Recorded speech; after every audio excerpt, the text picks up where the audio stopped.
৳200 আম কিনে নিয়ে আসলাম, এটা তো ভালোই।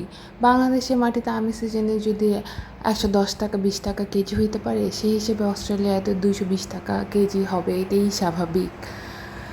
আর বাংলাদেশে যখন আমের সিজনে আমের দাম 40-50 নাম, তো তখন মনে হতো এটাই ভালো, সস্তায় কিনতে পারতেছি। কিন্তু এইখানে সেই হিসেবে ৳200 কেজি হইলেও মানা যাইত। কিন্তু এই এক পিস আমের দাম ৳220।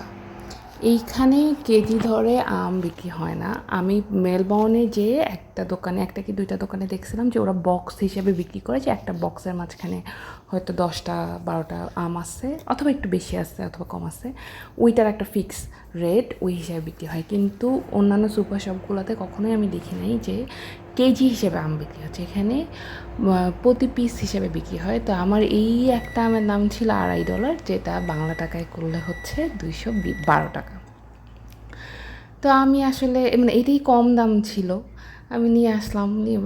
অনেক দিন পর আম নিয়ে আসলাম, এসে খুশিই ছিলাম, কিন্তু কাটার পর মনটা এত খারাপ হয়ে গেছে। ঘ্রাণ ছিল বাট টক, এটাতে মনটা এত খারাপ হয়েছে যে এত টাকা দিয়ে টক আম খাচ্ছি।